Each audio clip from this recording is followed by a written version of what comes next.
You are not all alone in this world. Don't think that you don't have help. Don't think that no one is caring about you. The truth is, there are people who can help you and who are willing to help you. All you got to do is just step a little outside and seek for the help from correct people and from the correct places. So when the life throws challenges towards us, when there is tough times in life, we tend to think that we are the only person who is going through depression, anxiety, or stress or problems. But the truth is, if you see the world, there are millions and millions of people who are struggling and who are suffering in this life, right? We all struggle in our lives to live in this world, right? So it is not your suffering. It is not only my suffering. It is our suffering. We all are suffering in this world. The Buddha said, where there is birth, there is suffering. That is the reality. But we don't want to think about this suffering as something negative, right? It is not the suffering that makes us negative. It is the perspective that we are holding on to suffering makes us negative, right? So, today, I'm not here to talk about depression and how to quit the depression. Today, I'm going to share with you a simple Buddhist practice that can help you in healing these depressive thoughts or anxious thoughts or any kind of mental suffering that you're having. And this practice is called becoming mindful about your thoughts, right? Becoming mindful about your thoughts. In Cittānupassanā Sutta, Buddha explains this as Cittānupassanā. So how can we practice becoming mindful about our thoughts? It is very simple, right? You can do this practice whenever you want or wherever you want. It is free. You totally have the freedom to do it, right? Here's how we can do this. And when we become mindful about our thoughts, what we are doing is we are not judging our thoughts, and also we are not trying to stop our thoughts, but we constantly become aware of what we are thinking, what comes to our mind. So all you got to do is you can sit down, or you can do this while walking, while traveling in the bus, or wherever you want. Just ask from yourself that what am I thinking? Then you will come across with these thoughts, right? So what we have to do is whenever you become depressed, whenever you feel anxious about yourself, whenever you feel sad about something, what you have to do is just notice it. Notice it as a thought. Because most of the time, we judge ourselves by thoughts. We are thinking about ourselves as our thoughts. But remember, you are not your thoughts. When you become more mindful, it gives you this ability to separate yourself from your thoughts, right? So we don't want to judge ourselves by our thoughts. What we are doing is we become mindful. We become more aware of our thoughts without judging. It is very simple. It's like this. It's like you're watching a traffic pass by sitting beside the road. You can see cars are going, you can see bikes are going, vans, buses, cargo carriers. There are so many vehicles that are going. All you're doing is you're just watching them. You're just noticing them, right?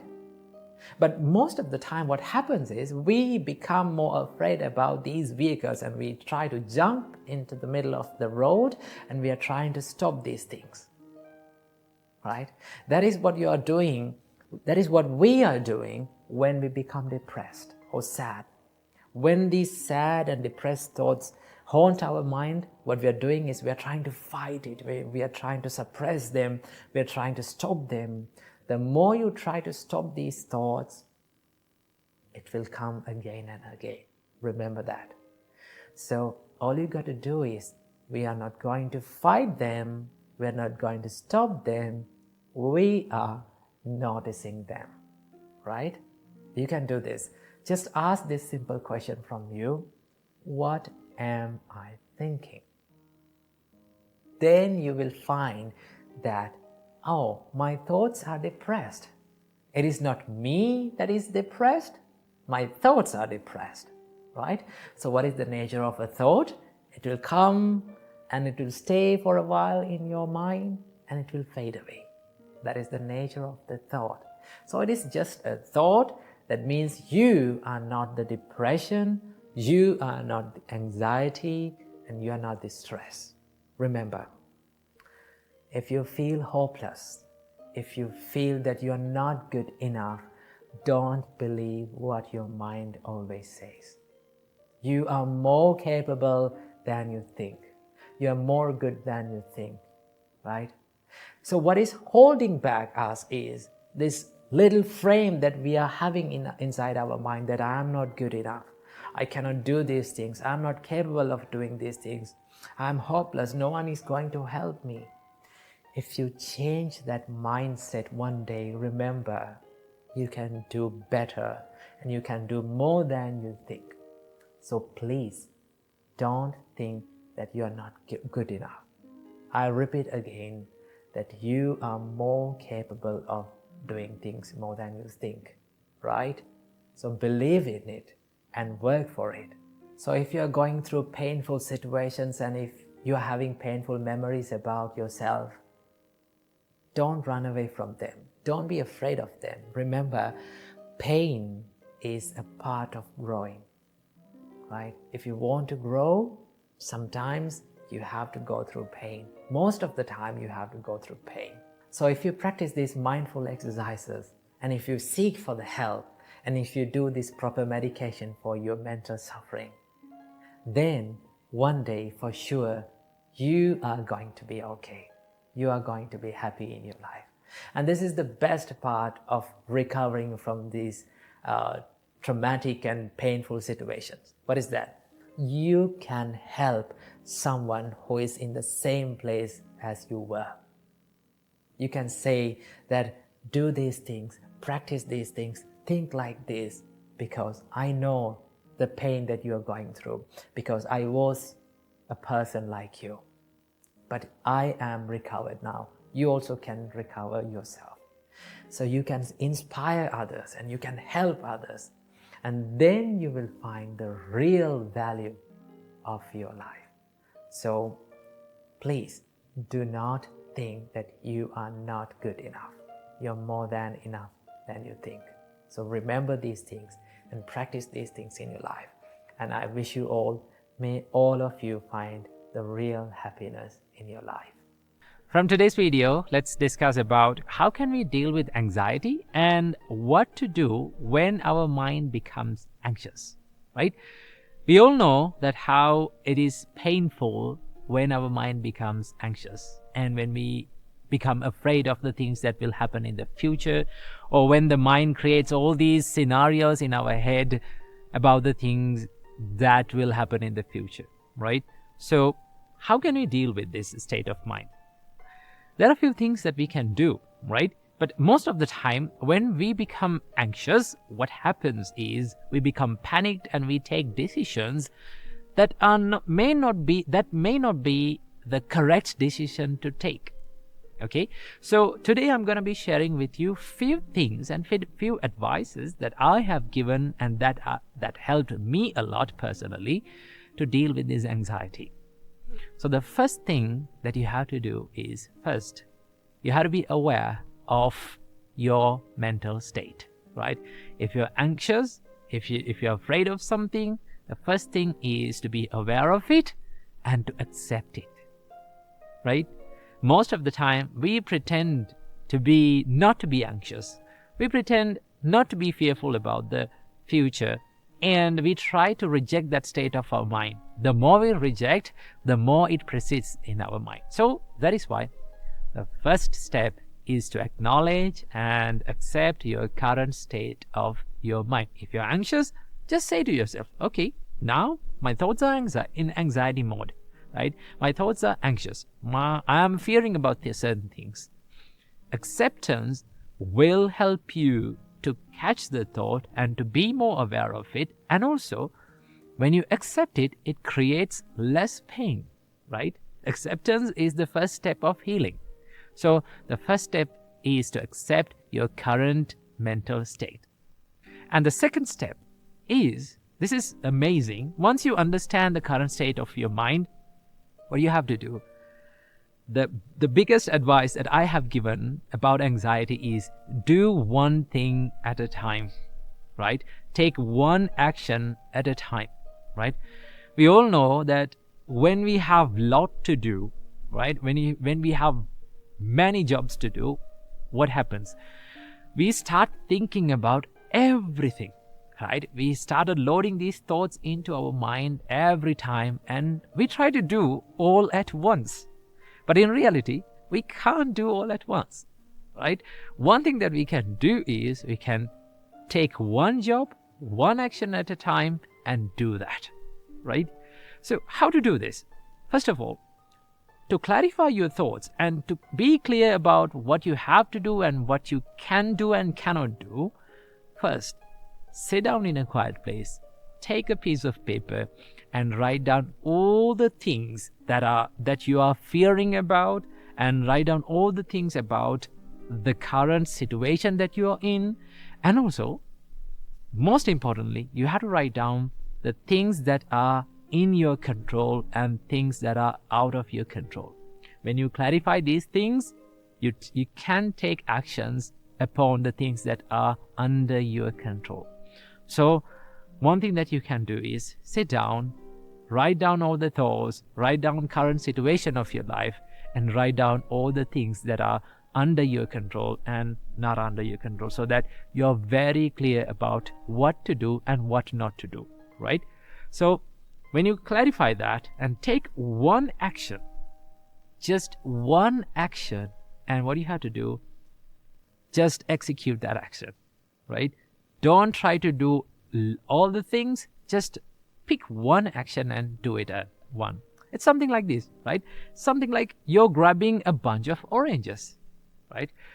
What will happen if you try to grab a bunch of oranges at once? You can't grab all of them, right? It will fall, they will fall. So one thing that you can do is pick a basket, take one orange at a time and put it into the basket.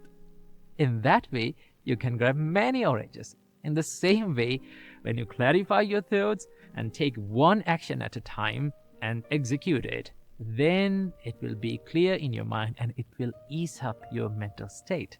So do one thing at a time. And the third step is to do it slowly and deliberately, right? Even when you become clarified about what to do, don't be anxious, don't be panicked. What do you have to do? Do it slowly, right?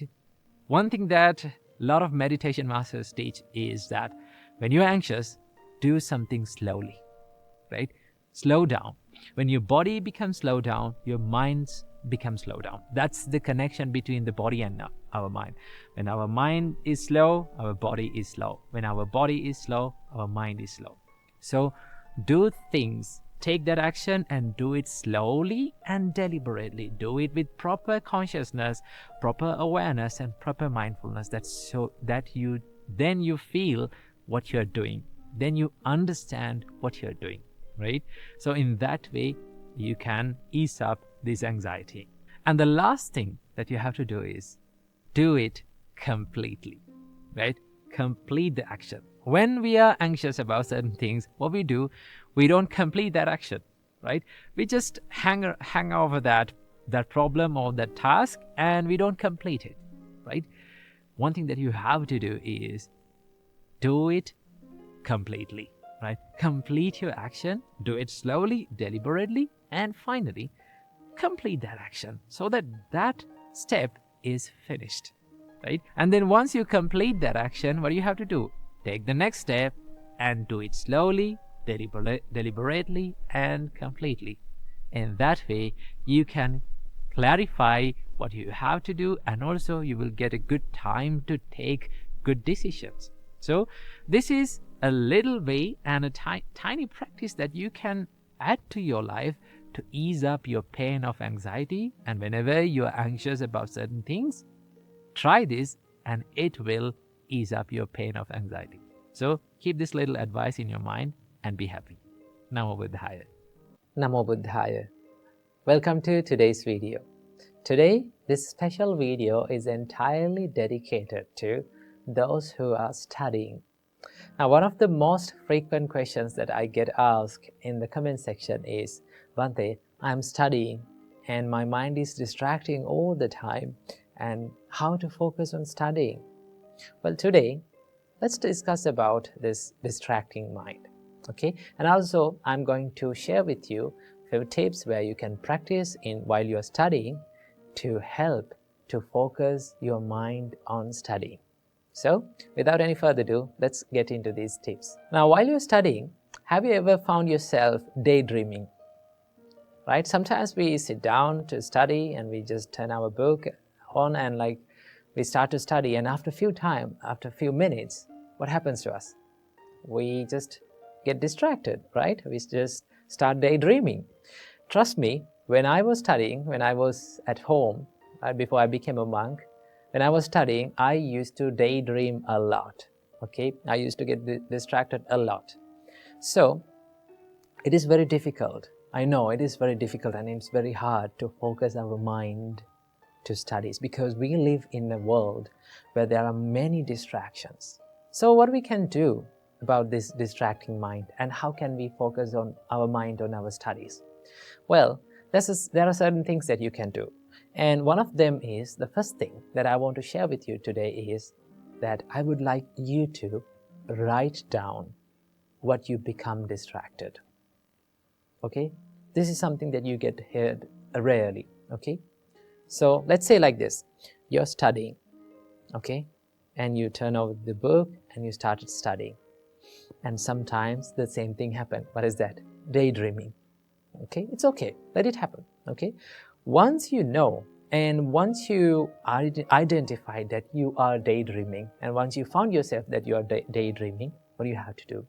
I want you to take a pen or a pencil and take a blank paper and write down that thought that you became distracted.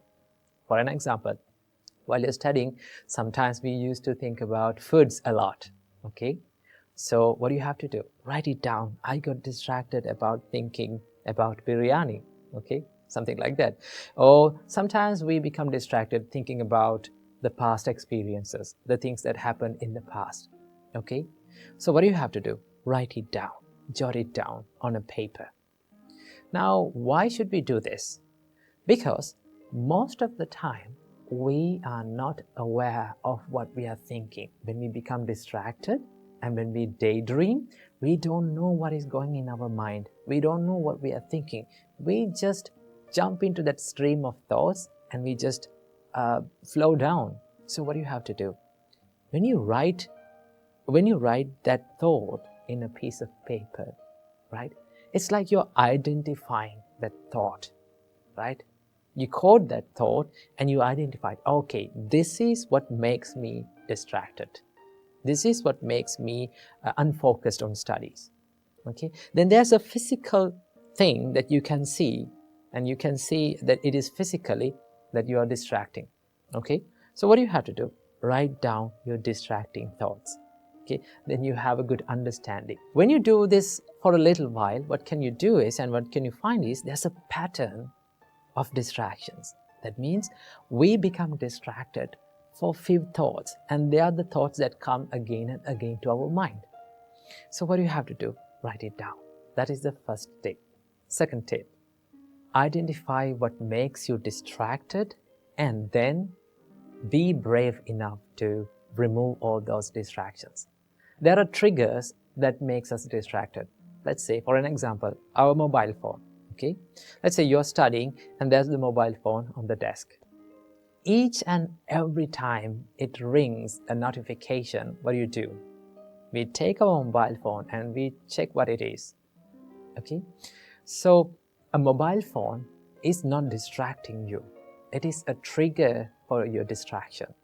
Trigger is just a trigger until you give the power to that to make you distracted. So what do you have to do? Physically, by force, sometimes it's very difficult, okay? You have to be brave enough to do that. Remove that distraction. If your mobile phone is distracting you, be brave enough to remove it, okay? If your laptop or your any technical device that is distracting you, be brave enough to remove it. And sometimes, right, sometimes we have to use this technology. Okay, sometimes you have to use your laptop to study. So what do you have to do?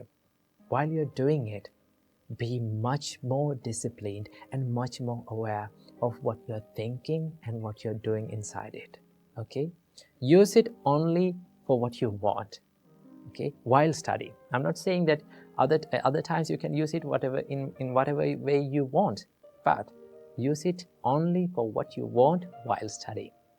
So the second tip is to be brave enough to remove the distractions. Okay, if something is distracting you, you have to remove it. Tip number 3, do not study for long hours continuously. I can still remember when I was studying and when I was at home, I can still remember I used to make these schedules and timetables to study for 2 or 3 hours continuously. You know, it is not productive. So what you can do? You can study for short time intervals. Maybe like, let's say 25 minutes. Okay, you can use 25 minutes to study, okay, and then take a little bit of a break and then again study. And while you're studying, what you have to do, you have to jot down and you have to write down all those distracting thoughts. Okay, keep that in your mind. So do not study for long hours. Just take a break and refresh yourself and then come back again to studies. That is another thing that you can do. And here comes the final tip, the tip number 4. It is the most important thing and the most awesome thing is to practice a little bit of meditation before every study session. Okay? Before every study session, let's say you studied for 25 minutes and you took an interval, then you came back to study. Now, while you are taking that break, sometimes you do certain things to make your mind busy even more. So what we have to do? We have to just settle down and make our mind to focus. To do that, we can use a little bit of meditation before every study session. Just sit down on your chair and just close your eyes. And the easiest thing that you can do is to watch this flow of breath, in breath and out breath. When you practice this calming meditations like breathing meditation, that is one of the easiest meditations that you can do. When you focus your mind on this in-breath and out-breath, it helps you to become calm and settle down. Then your mind will get ready to study. Okay? So these are the few things and few easy things that you can do and practice while studying. Okay? So use these things and use these tips to study and make your studies a more productive one. Namo Buddhaya. Still, I can remember this incident.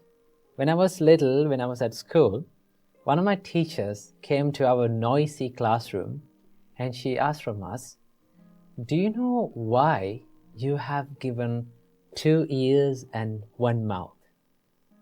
Then she said, "The reason why we have given 2 ears and 1 mouth is to talk less and to listen more."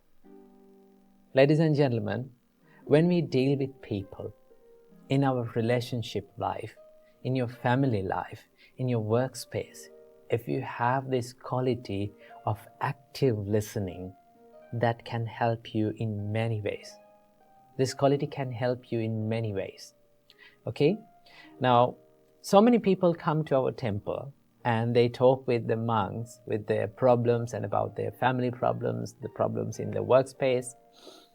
And there's one thing that they all say, and that is, they say, "They are not listening to me."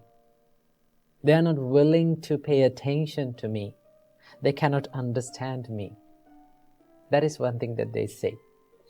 So if you have the art of active listening, if you practice the art of active listening, you will be liked by many people, right? People always like to talk with someone who is paying more attention to them, right? If you consider about the Buddha, Buddha was a great listener. At one time, one man comes up to the Buddha and he starts insulting him, right? He starts blaming him. All through that incident, the only thing that Buddha did was he listened to that person, right? He paid a good attention to that person. And in another time, one lady comes with her son died on her hand, and she was wailing and she was lamenting in front of the Buddha. And the only thing that the Buddha did was, he paid attention to that lady's suffering, right? He listened to that lady's suffering. So if you can practice this art of active listening, if you can listen more and talk less, people will start to like you. Remember that. For an example, if you come up to me, right? If you wanted to talk about a problem that you are having in your life, and from the beginning of the conversation, if I started to give you instructions and give you the advice and my opinions about that problem, what would you feel? You will start to think like, this monk cannot understand me. He's not willing to pay attention to me. He's not willing to listen to me. So practice this art of active listening. So how can we practice the listening? Well, the Buddha said that all the words that we speak from our mouth is pre-processed in our mind. That means we think first all these words and then we put it into our mouth and we speak. So if we can be mindful about what we think, what is going on in our mind, then it is very easy to control what you speak. And then it is very easy to know when to speak and when not to speak. So this practice is called, being mindful about the thoughts is called Cittānupassanā in Buddhism, right? For that, the only thing that we have to do is like just sit in a quiet place and just watch our thoughts, what comes to our mind. We don't want to react with that thought. We don't want to chase behind that thought. Just identify the thought as just a thought. That is one practice that you can practice to be a good listener. And also, there's another way to practice this listening ability is to engage in conversations and try to listen more to that person. So, in the next conversation that you're having, try this out. Go to someone and if they wanted to talk with you, just from the beginning of the conversation, tell it to yourself that I'm going to listen to this person more. I'm going to pay attention to this person more. That is one way of paying and showing your love and affection to the person that is in front of you, right? That is why lending a good ear and listening to someone and sharing their suffering or problems with them is one way of showing your compassion and love towards them. Okay? So in the next conversation, when you go through that, just listen more to them. Let them put out what is in their mind. And when they go silent, and then you have to ask some more questions. Tell me, how did you do that? Right? How it happened? Right? Tell me more about the details that happened. Then they will be more interested in talking with you and they will start to like you and love you. When you practice this, then you will get used to this active listening.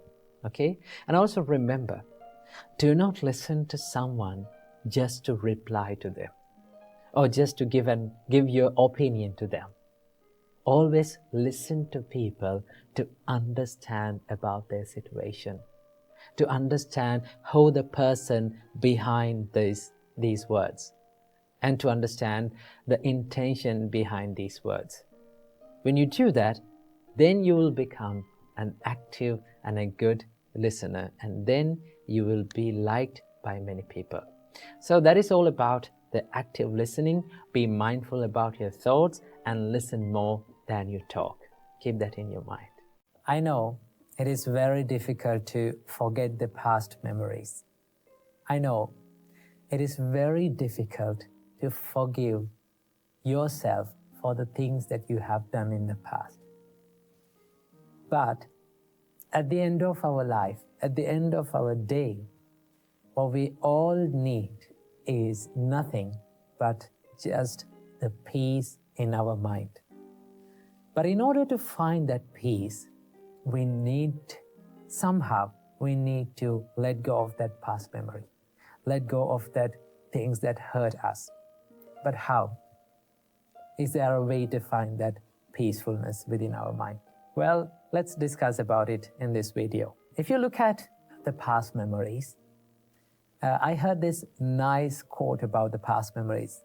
It says, thinking about and worrying about past is like dragging a boat on a dry land. Okay? Now, where we can use the boat, we can use it on water. But if you try to drag that boat onto dry land and take it with you to wherever you go, what will happen to you? It will become a burden to you. It will hurt you. It is so heavy. And there is no use in the same place, right? You cannot use the boat on the dry land. Okay? Holding on to past memories is also like that, right? There is no use of it, right? We are not letting that past memory to be in the correct place, but taking it to wherever we go and every place that we go, and it will keep hurting us. So what we can do to forgive ourselves and let go of that past memory? Well, there are certain things that you can do. One of the most important things that you have to realize in this world is that not everything in this world is totally under our control. There are people around you, okay? There are things around you. There are certain things that is happening around you, but not everything, not every one of them is totally under your control, okay? We have to deal with it, but it is out of our control. How people treat you, you cannot do anything about it. How people think about you, you have no control over it. How people talk to you, how people behave in front of you, the things that is happening in this environment, in the nature, there are things that is out of our control, okay? If we try and if you realize that this is the truth, okay, I cannot do anything about it, should I worry about them? Then you come to the conclusion that I don't want to worry about it because it is out of my range, okay? So this is one reality that you have to understand. The world is not totally under your control. Why? Because we are so busy in our life trying to control the things that are around ourselves that are out of our control. Okay? So realize that not everything is under your control. And the next thing that you have to do is, this might surprise you. Now, a lot of people are trying to forget the past memory. Okay? I would say, don't try to forget past memories. Okay? Don't try to do it. What will happen if you try to do it? The more you try to forget something, the more it will haunt your mind. Isn't that true? Just do it practically, right? Try to forget something, it will come back to your mind. Okay? I would say, rather than trying to forget the past memory, I would say, let it fade away from your life. Okay? Let it fade away. How to do it? Fading away is happening with time. Okay? It takes time. It's something like healing a wound. Okay? To heal a wound, it takes time. Okay?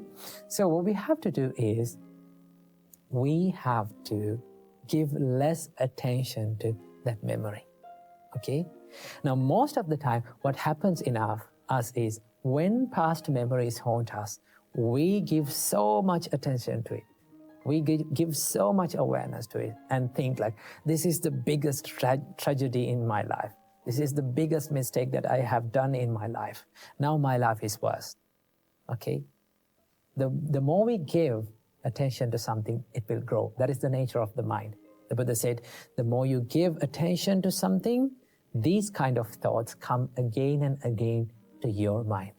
So what we have to do is give less attention to it. But how? Okay? Now, so many of you say it is very easy for you to say that give less attention to it. But it is very difficult. I know, it is very difficult. But there's one thing that we can do. We can identify that thought as a thought. Okay? Let's say these past memories, they are always the thoughts inside our mind. Okay? And also there are certain good memories and happy memories. All of them are just thoughts. Okay? The only difference between these hurtful memories, past memories, and the good memories is the way we look at that thought. Okay? The perspective towards that thought. If we can identify, this is just a thought, there's no difference. Okay? It will come to our mind and this will fade away and this will pass away with the time. So I must give some time to my mind to let my mind heal. When you do that, the past memories will start to fade away little by little. Why? Because you are giving less attention to it. Okay? Then there will be a day that comes, then you come to a conclusion and you will realize that these past memories are no longer hurting you. Okay? In my life, I had bad memories. Okay? The reason why I'm telling this is because I've been in the same situation as you guys. Okay? There was so many past bad memories and mistakes that I have done in the past, but when we give less attention to that, it will fade away. Okay? Then you will be okay with those past memories. So that is what I have to share with you in this video. So just let your past memories fade away from your life. Learn from your past, learn from your tears, and let your tears water the seeds of your future success. Keep that in your mind. Welcome to yet another episode in Inner Guide Q&A program. Today we are going to talk about how to deal with past memories. They are the memories that are holding us back and destroying our present moment and our future. So how can we deal with these past memories? First of all, I will tell you a nice story.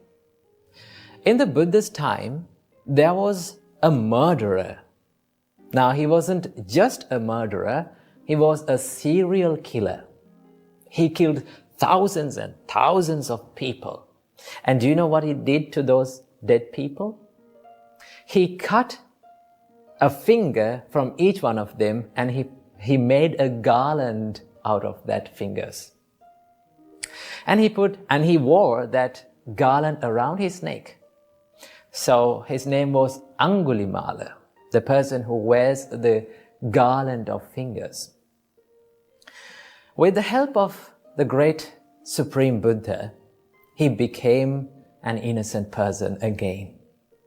Before becoming a serial killer, he was just an innocent boy.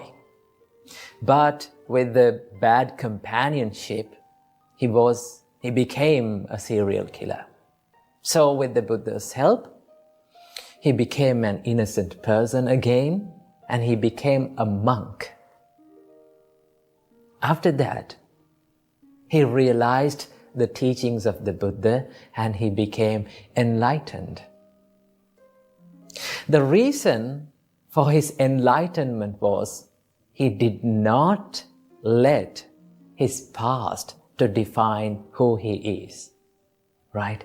He did not regret about what he has done in the past.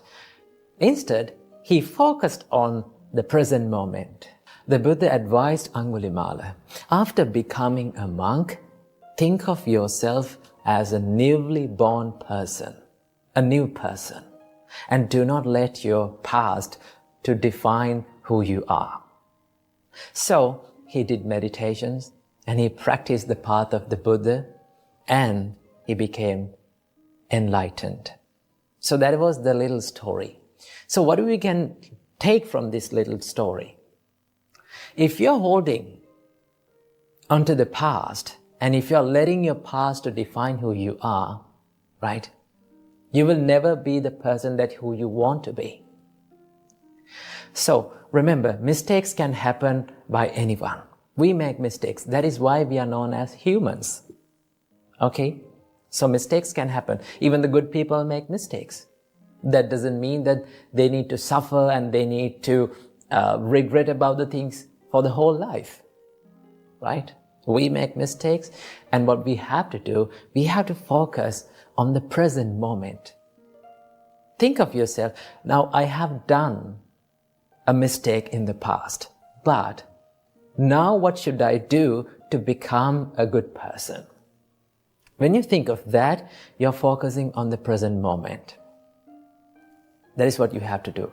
Every time you're regretting about the past memories, the things that has happened in the past, you are touching the wound of yourself. You know, the miserable moments that has happened in the past is like a wound. It takes time to heal.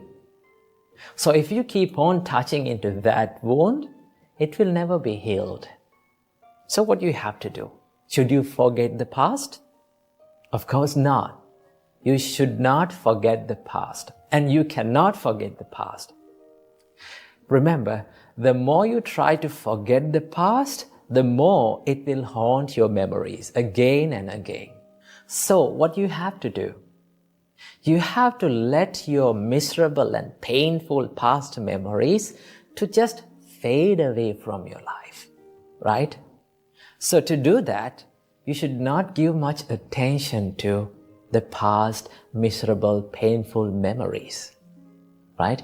When we are not giving any attention to something, chances are very high for it to fade away from our memories. So what you have to do, just do not give any attention to those past memories, okay? And that is why our great teacher Supreme Buddha taught us in Bhaddekaratta Sutta, Atitang nanva gameya nappati kanke anagatang. Do not dwell on the past. Nappati kanke anagatang. Do not dream too much on the future. Yadati tang pahinatang apattancha anagatang. The past has gone now. It is over. And the future hasn't yet come. And Buddha said, Paccupannancha yo dhammang tattha tattha vipassati. You have to focus on the present moment and do what is right here, right now. So do not let the past to define who you are, and focus on the present moment and think, what can I do to become a better person now? Admit your faults. Learn from your past. Do not make it a wound and a painful situation. Just learn from it, right? And then you can think, what should I do to become a better person right here, right now? Right? When you do the good things and when you do the right thing in the present moment, your past will be a good one and your future will be also a good one. So what you have to do, you only own this present moment. Always keep it in your mind, right? The moment that you only own is this moment, right? In the past, what has happened in the past, you cannot control it. What is going to happen in the future, you have no control about that. What you have in your hand is this present moment. So focus on the present moment, do the good things, be a good person, and your future will be a better one. Your past will be a better one also. So practice the Buddha's teachings and stay in the present moment. Namo Buddhaya. Namo Buddhaya. Welcome everyone to another video. Today, let's talk about something that is really, really important for all of our lives. Now, if you want to be good at anything that you want to be good at. Let's say if you're studying, or if you're meditating, or if you're someone who is practicing the spiritual path, what is one quality? What is that one quality that you have to have in your life to be a master of it? If you're studying, what is that one quality that you have to have in your life to be a master? That is called consistency. Have you ever thought about why we are so good at bad habits or bad things? Bad things like anger, getting angry all the time, or feeling jealousy all the time, or bad things like procrastination or laziness. Why we are so good at these things? We are so good at these things because we have done it over a long period of time continuously, right? If you start getting angry, or if you start losing your temper again and again every single day, what will happen? You will be good at it, okay? If you are procrastinating the things that you want to do, then you will be a good procrastinator. So, one main important quality to be good at anything in this life, or to have a habit to our life, is consistency. That is why we are so good at bad things. So, we can use this theory or this consistency for our own benefit, right?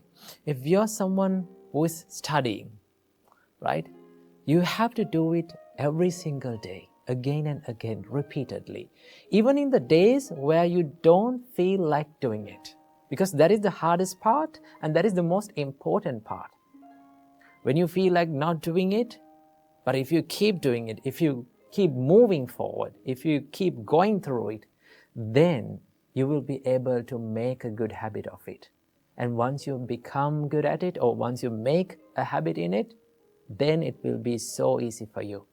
So that is why our great teacher, Supreme Buddha, said that when you practice the spiritual path, right, when you practice meditations, do it again and again and again. Do not do it like here and there, once in a week, once in a blue moon. When you do that, and when you expect more results, you will never get it. So that is why Buddha said, Mettaya bhikkhave cheto vimuktya asevitaya bhavitaya bahuli kataya. Buddha said, when you practice the mind of loving kindness, this is about practicing the loving kindness meditation and mind of loving kindness. Asevitaya bhavitaya bahuli kataya. That means you have to use that mind of loving kindness. You have to do it again and again, consistently, bahuli kataya. Use it again and again. When you do that, you will be good at it. And the loving kindness, or the love, or the patience, or the compassion will be a part of your life. Okay? So when you meditate, when you practice spiritual practice, or if you're studying, or if you're in a profession, if you are developing a skill, then what is the most important thing to have in your life to be good at it? The consistency. So do it on the days that you don't feel like doing it also, right? When you do that, when you move forward through it, then you will be a master of it. But here's the most important thing that you have to have. Do not judge your progress in your life, right? We are so busy to have quick progress, quick results, because we are used to this instant world, right? We live in an instant world, right? We can find everything we want in our mobile phone, right? If you want to Google something, instantly you get the results. So we are used to this instant world. But when it comes to the spiritual practice, when it comes to the soft skills or developing the skills that you want, it is not that easy and it is not that instant. You have to do it little by little, and you have to expect little progress from one session. So do not judge your progress. Do not judge your improvements. The most important thing is to do it every single day. Keep moving, and then you will be a master of anything that you want to be a master of. Okay, so I hope you got some idea about the consistency and the value of it. So keep practicing and keep doing these things. So I wish you all, may all of you be well and happy, and may all of you live in peace forever. Namo Buddhaya. Welcome and welcome back to another video. Let me ask you a question. Have you ever lied to someone? Well, I know what you're thinking about. You will say to me, well, what are you talking about? We all have lied, right? That is the nature of all of us. Yes, it is the common human nature for all of us to lie, right? I got this question from one of the parents who was visiting our monastery. She asked from me, like, my daughter has this serious bad habit that she always lies to me, right? No matter what she does, she never tells the truth. What's the reason for this and how can I stop this? Then I asked from her, have you ever punished your child or scolded or yelled at your child just because she did a bad thing, she did a wrong thing, and she told the truth? She told you what she did. Have you ever done that? Then she said, yes, I have done it many times, that I have scolded and I have punished my child just because she told the truth, right?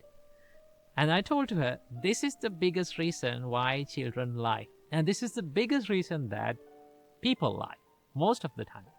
People lie because they're afraid of the punishments, right? And also, people lie because they are being punished in the past, even though they told the truth, right?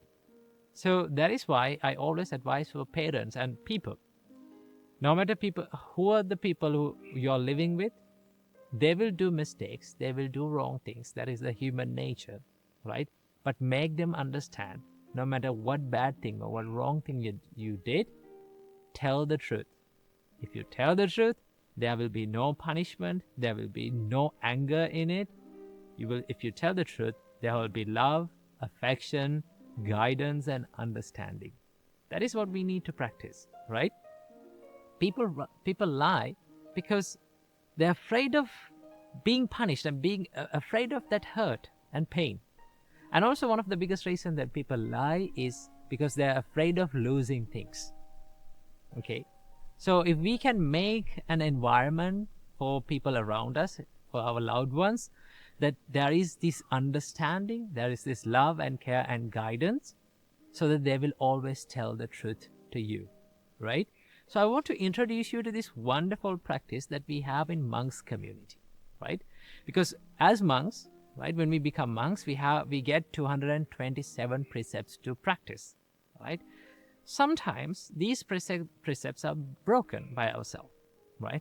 Most of the time it is because of lack of mindfulness or lack of awareness, right? Mistakes can happen. If we broke some precept, there is this practice called apatideshana. Apatideshana means if we did a wrong thing, or if we break a precept, what we have to do is we have to go to one of our brother monks and open up it, right? That means tell the mistake that we have done and tell them that I know and I see this mistake as a mistake, and hereafter I am trying my best to be disciplined, right? And the response from the other party is the most wonderful thing, right? The response always will be that I know and I see this mistake in you as a mistake. I understand that you have done a mistake. So from hereafter, you will be forgiven and you will be guided and you will get the help from the monks community to be disciplined, right? And that is what we all need to have in all of our families and people who we are dealing with, right? We need to have that understanding and guidance and love and care. And then people will always be truthful, right? Because people don't understand what are the bad effects and adverse effects of this lying. Most of the time people say, okay, I can say white lies, right? I can say white lies, so it doesn't make any difference. It doesn't make any bad thing, or it doesn't hurt me. Well, white lies do hurt you, right? Although you said it just because it is a small thing and doesn't hurt anyone, that is the start of a mistake. When you get comfortable with white lies, right, little by little you will get comfortable with big lies. So that is why we should not, that is why the Buddha said, when the Buddha defines that you should stay away from lying, when the Buddha said you should stay away from lying, Buddha never referred to any kind of colors of lie, or white lie, or red lie, or any kind of lie. Buddha said, be truthful, stay away from lying, right? So how can we understand this lying? The lying should be understood that the words that we speak with the intention of fooling someone, right? Putting him in a difficult situation and fooling someone, right? So these kind of words, we should not be spoken, and we should be always truthful, right? Being truthful in the beginning, it will a little bit hurt a little bit. It will be difficult a little bit. But being truthful has many, many benefits, right? So that is why we need to understand that lying is not good in any way, right? No matter it is a white lie or a red lie or any kind of lie, lie is harmful for all of us, right? If we can try to be truthful, if we can live our life in a truthful way, it will give you a huge satisfaction about your life. When you think about your life, how truthful you have lived, then it will give you a good sense of like happiness into your life. Okay, so if you can create an environment of understanding, love and care and guidance, so then the people around you will not lie to you. Okay, so tell to your children, no matter what you do, tell the truth. If you tell the truth, there will be no punishment, there will be no scolding, and only there will be love, care, and guidance. So keep this little advice in your mind and be happy. Now, Buddhaya, have you seen those people who are walking on slack lines or cables? They do these amazing stunts on these cables. Now, you may think that it is an easy task to do. No, it is the most difficult thing to be balanced on that cable. It is very easy to fall into either sides. Same goes with our life. It's the most difficult thing for us to be balanced, to balance our inner self and the outer self, right?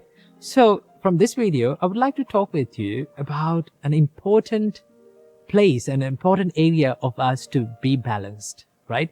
This is the area of we helping others. I read this wonderful quote. That is the reason that I wanted to make this video. I read this wonderful quote in a place that says, to not lose yourself in the name of helping others, right? That is amazing, right? For an example, let's say there is an empty jar or an empty vessel, right? Can you fill other cups with this empty jar? No, you can't. If you need to fill other cups, then you need to fill the jar first. In the same way, the Buddha says that you need to fill yourself. You need to take care of yourself, right? You need to improve yourself in order to help others, right? But it is very easy for us to be it in an extreme. Let's say if you're someone who is committing the fullest in yourself on the happiness of others, on the benefit of others, on the betterment of others, right? If you are a parent, if you are someone, if you in your relationships, let's say you are committing your fullest self to maintain this relationship and to help others and to make others happy, right? This can be an extreme. This can go to an extreme where you lose your character, you lose your identity, and you lose who you are in the name of helping that person, right? From the other person's perspective, it is a good thing to do. It's a great help for that person. But when you too much helping others without taking care of yourself, when you forget to take care of yourself, there are certain downsides that occurs in your life. One of them being, the more you help without improving yourself, you reduce the quality of your help, right? You reduce the amount, the productivity of help that you're going to give to that person, right? Now, with the time when the quality reduces, that person is not getting what they got before. And they will complain, why you are not giving me, why you are not committing your fullest self for this. But in reality, you're doing it while losing who you are. Okay? So that is why the Buddha said it is really important to balance that, to be in balance when you help others. So the Buddha gave a wonderful simile or a metaphor to understand about this. Buddha said, be like a cow, a mother cow who has a baby calf. What do you mean by that? That means, the Buddha said, there are two jobs for a mother cow to do. One is that she should graze. She should first feed herself. Okay? She should eat grass and graze and feed herself. And also the other job is to take care of the baby calf. She should give milk to the baby calf. Right? What if this mother cow forget one job? Okay? One of these jobs. Let's say the mother wanted to only to graze and feed herself and not take care of the baby. What happened? The baby calf will die eventually. What if the mother only gave milk, only be focused on giving milk to the baby calf? Then the baby calf will survive, but mother will die eventually. Right? So in the same way, the Buddha said, for monks, as monks, we live and we are committed to a spiritual life. Right? That is the sole purpose of entering a monkhood, to live a spiritual life, to be more focused on the spirituality. Now, when you do that, it doesn't mean you don't help others. You don't help and you don't work on others' happiness, right? But when you do that, okay, one part of our monkshood is to help other people with Dhamma, with Buddha's teachings, and helping with doing charity and doing helping them with emotionally, right? When you do that, there is this part, we forget our main idea. We forget our main goal, why we came to this monkhood. And our jobs go in the other way. Okay? Sometimes it's very easy for us to be engaged in charity, to help other people, and be there for other people when they need. But when you do that, sometimes we forget to improve ourselves. So the Buddha said, it is the monk's duty to maintain this balance in the spiritual life, while doing all the works and the chores and the duties in the monastery, right? While helping other monks and helping to the monastery, he must take care of his spiritual practice as well. He must be balanced in that as well. So to do that, you have to be like a mother cow who is feeding her baby and taking care of her as well. So keep it in your mind that yes, you need to help other people. It is very good to help other people. And if you need to give your fullest self, if you need to make others happy that will make you happy, what do you have to do? First, we need to improve ourselves. Okay? So that is why it is really important to have some time during the day to take care of yourself. I like to call this me time. I have this me time every single day. No matter what duties that I have, I spend time for myself. Learning something, maybe practicing something to myself, to my benefit, so that I can help you people and people around the world in a more good way, in a greater way. Okay? So it is really important for all of us to balance this help to others and also help to ourselves. So I wish that you got some idea about this balance in life. So I wish may all of you be healthy, happy, and free from sufferings. Namo Buddhaya.